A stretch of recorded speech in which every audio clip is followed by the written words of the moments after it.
We are a very, very young family. My husband and I, this is our first. Okay. This is our first, and we do hope in the future that we can have more babies. And I, I'm at this point, I'm just a stay-at-home mama, and that's all I'm doing, taking care of my little boy. And my husband is in school, he's finishing his PhD soon. So, yeah, it's a little bit about us. He has a lot of conditions. When he was at the NICU, the first thing that one of the first conditions that they discovered was swallowing. He has dysphagia. It means that he has swallowing issues. He's unable to swallow properly. So he has so we've had a lot of issues with feeding him, and he now has a feeding tube. He's had it for at least 8 months now, and he also has a chromosome deletion, and the condition of his eyes that has made him get diagnosis of deafblind is called Peters anomaly. So he has cataract in both of his eyes, but he can see fairly. I actually became associated with the term deafblind when Janet Stone came to do the assessment for my son when he was about 9 months old, and it was a little bit shocking because I know my son sees, and I know he has moderate hearing loss in his right ear, but the term deafblind itself, I couldn't come to terms with it. He also has a form of CP. It's called spastic dysplasia, so it's basically has to do with his legs. So his legs are very spastic, so he gets treatment to get him to relax a little bit more. So those are the main diagnoses that he has. I felt sad and shocked at first. It was the first time I started to process the fact that my child might actually be disabled. That was the first time when and so I had this overwhelming sense of sadness and shock. Mainly, I've experienced feelings of isolation most of the time when I meet with other parents, like on a play group that date, and I see kids of his age running around, and my son cannot walk. I see kids chucking their bottles down, and my son doesn't eat. So I do experience those moments of why can't my son do those things? Those are what kids do at this age, and I can't understand why my son can do them. So it really hurts, and it gives you that feeling of, oh, my son really can do these things, because I'm at home with him all the time. So sometimes I kind of forget, but when I'm outside with other people, then I get the reminder that of the things that he can't do. I got linked up to the early intervention services when he stayed a month at the NICU. So the social worker at Akron Children's Hospital sort of gave me the information, and they sent all of his some of his information to Help Me Grow. So Help Me Grow contacted me directly. So as soon as we went home from the hospital when he was about a month old, the Help Me Grow coordinator contacted me, and so he started getting services right about 2 months old. I address his needs based on from my mom's perspective, what I know his capabilities are and what his incapabilities are. So what I know he can do and what I know he can't do, often if I'm looking for services for him, I ask the Help Me Grow coordinator and the intervention specialist that we've been working with since he was 2 months old, and the intervention services that he gets, physical therapy, occupational therapy, and speech therapy. All of those people that we work with, they're really They're very nice people, and I'm able to ask them even for other things that are not directly related to what they do for us as a family. So that has really been helpful. Earl likes to do a lot of things. He likes taking walks, like in the stroller. He enjoys that a lot. He recently got a tricycle.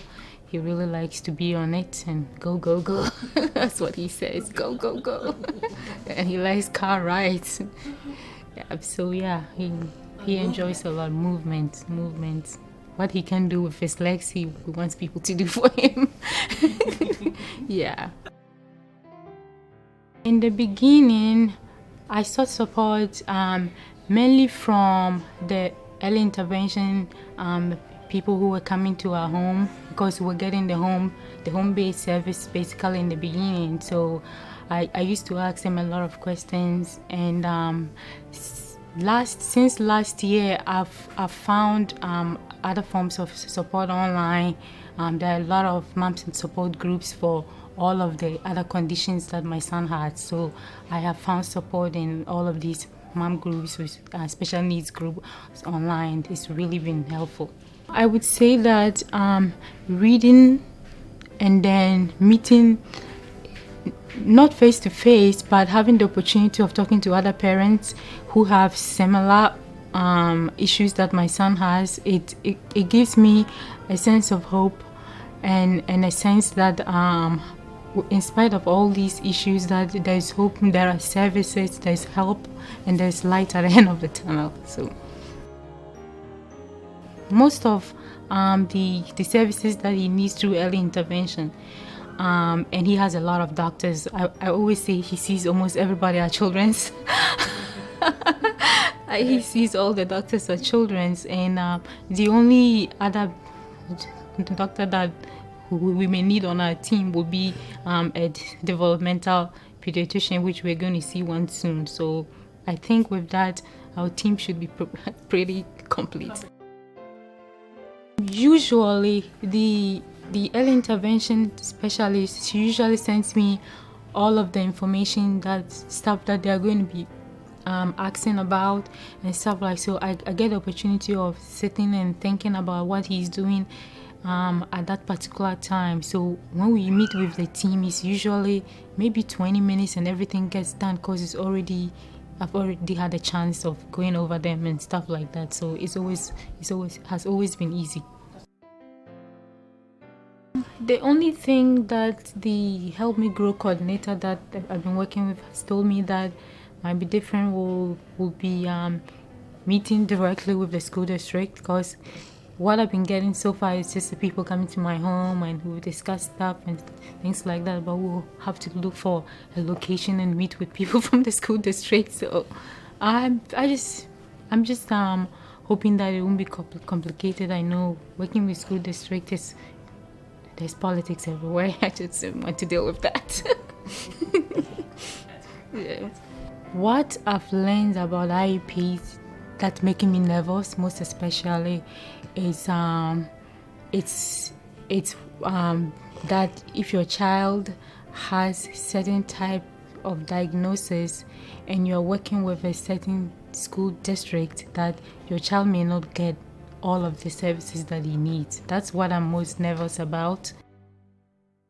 I have a lot of hopes and dreams for him. Short term, I hope to see him walking soon and for him to be able to eat by himself and actually enjoy food and stuff like that. So those are my really, say the next 2 to 3 years. I want to see him walking and eating, and then I just want him to become just like every other kid and participate and do whatever he wants to do. What I would say to other families who just found out that their sons are deaf, their children are deafblind, is that there's hope, and there are so many programs and services. You only need to ask. And there's emotional, be it financial, whatever support that you need. There are a lot of services available for families, so just ask. Some of the beneficial stuff that we've gotten from the deafblind projects, I would say, is the reading materials, especially on IEP, since it's something that's coming up really soon for us.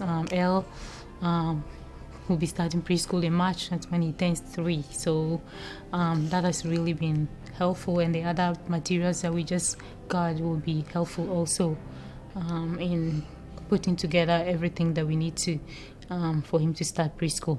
I'm so grateful to the Deafblind Project, especially last year when we were invited to be part of the parent retreat. I got the opportunity of meeting other parents, kids who are deafblind, and Elle is only 2. He was the youngest in the group and still is probably.